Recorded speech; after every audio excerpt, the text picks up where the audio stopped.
काशी नगरी। गंगा किनारे बसी उस पवित्र भूमि पर जहां हर सांस में मंत्र गूंजते हैं, जहां आरती की लौ और अजान की सदा साथ साथ बहती हैं, वहीं एक दिन कुछ ऐसा हुआ जिसे देखकर लोग चौंक उठे। सन 1398 ईस्वी के आसपास लहरतारा तालाब के किनारे एक नवजात शिशु मिला। ना कोई मां, ना कोई पिता, ना कोई कुल और ना कोई जात। लोगों ने कहा, यह कौन बालक है? क्या किसी ने इसे त्याग दिया है या यह कोई अलौकिक लीलाधर है? उसी मार्ग से गुजर रहे थे नीरू और नीमा, गरीब जुलाहा दंपत्ति। उन्होंने उस बालक को अपनी झोली में उठा लिया और बिना कुछ पूछे उसे अपना बना लिया। उन्हें नहीं पता था कि उनकी झोपड़ी में जो बच्चा पल रहा है वो आने वाले युगों का मार्गदर्शक बनेगा। उस बालक का नाम रखा गया कबीर। बचपन से ही कबीर असाधारण थे। वो खेलते नहीं थे, लड़ते नहीं थे, बल्कि बैठकर गहरे विचारों में खो जाते थे। कभी चुपचाप आकाश को देखते तो कभी गंगा की लहरों में कुछ खोजते। करघे पर पिता के साथ काम करते हुए भी वो पूछ बैठते, क्या अल्लाह और राम एक ही हैं? भगवान कहाँ रहते हैं? क्या वो किसी मंदिर या मस्जिद में बंद है? अगर भगवान पत्थर में है तो ये मूर्ति बोलती क्यों नहीं? उनका हर सवाल धर्म के बंद दरवाजों को खटखटाता था। वो जुलाहे का काम करते, लेकिन मन कहीं और था। धागों में उलझते उलझते वो ब्रह्म को खोजते रहे। सन 1410 के आसपास जब कबीर लगभग 12 वर्ष के थे, उनके भीतर ईश्वर को पाने की जिज्ञासा तीव्र हो चुकी थी। उन्हें एक ऐसे गुरु की तलाश थी जो उन्हें राम का असली अर्थ समझा सके। काशी में उन दिनों एक महान संत थे, स्वामी रामानंद, जो भक्ति आंदोलन के प्रमुख संतों में से माने जाते हैं। वे श्री राम के उपासक थे और रामानंदी परंपरा के प्रणेता भी। उनका जीवन कर्मकांड के विरोध में और सरल भक्ति की भावना को जगाने में बीता। कबीर बचपन से ही उन्हें दूर बैठकर सुना करते थे। कबीर ने उन्हें गुरु बनाना चाहा, लेकिन समस्या ये थी कि रामानंद जी समाज के नियमों के अनुसार शूद्रों को शिष्य नहीं बनाते थे और कबीर को जन्म से मुसलमान माना जाता था। हालांकि वे नीमा नीरू के पालक पुत्र थे। रामानंद जी पंचगंगा घाट पर तरके स्नान के लिए जाते थे। सन 1415 में जब कबीर 17 साल के हुए, तब उन्होंने चुपचाप उस सीढ़ी पर जाकर लेट जाना तय किया जहां से रामानंद जी गुजरने वाले थे। और जैसे ही सुबह अंधेरे में रामानंद जी का पांव कबीर पर पड़ा, वो चौंक उठे और अनायास उनके मुंह से निकला, राम राम कहो। कबीर ने उसी क्षण उस वाक्य को दीक्षा मंत्र मान लिया। बाद में रामानंद जी ने कबीर की भक्ति, ज्ञान और समर्पण को देखकर उन्हें अपना लिया। कबीर के जीवन में यह क्षण क्रांति का सूत्रपात था। अब वो जुलाहा नहीं रहे, वो एक युग दृष्टा बन गए। उनकी वाणी नगरों और गांवों में गूंजने लगी। उनकी बातों में न कोई शास्त्र था, न कोई भाषा की सीमा, बस थी तो आत्मा की पुकार। उन्होंने कहा, माला फेरत जुग भया, फिराना मन का फेर, कर का मन का छोड़ दे, मन का फेर।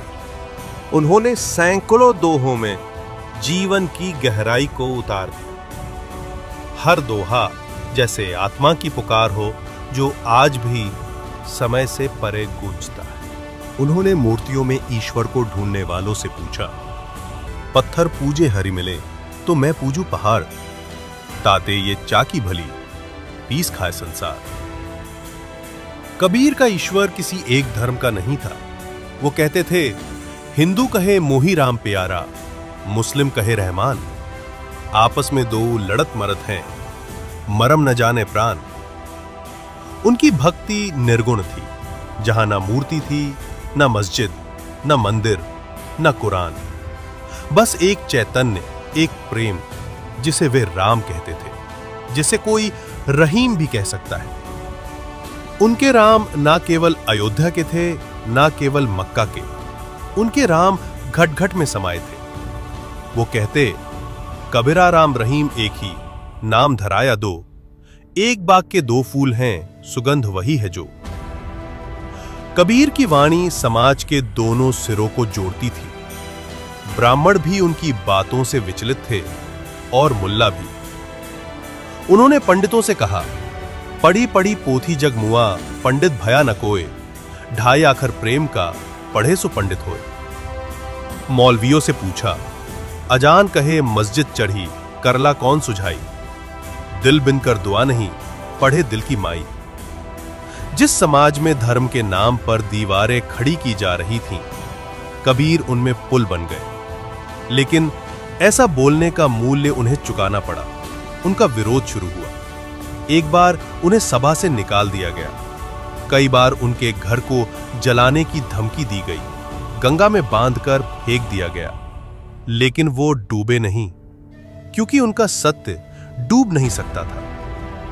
उन्हें हाथियों के पैरों के नीचे कुचलवाने की कोशिश की गई, पर हाथी उनके चरणों में बैठ गया। उनका विरोध इतना बढ़ गया कि सिकंदर लोदी तक ने उन्हें दरबार में बुलवाया। जब राजा ने उन्हें धमकाया तो कबीर मुस्कुराए और बोले, जो खुद का शासक नहीं बन सकता, वो दूसरों का क्या राजा बनेगा। कबीर को जेल में डाल दिया गया। कई दिन भूखा प्यासा रखा गया, पर उनकी वाणी शांत रही। उन्होंने कहा, जा मरने से जग डरे, मेरे मन आनंद। मरने ही ते पाइए पूर्ण परमानंद। आखिरकार जब काशी की सड़कों पर उनके विरोधियों का शोर बढ़ गया, तो कबीर ने काशी छोड़ दी और चल पड़े मगहर की ओर। मगहर, जहां लोगों का विश्वास था कि मरने वाला नरक जाता है। पर कबीर ने कहा, अगर राम काशी में और नहीं, तो मगहर भी बैकुंठ है। जहां राम नाम है, वहीं स्वर्ग है।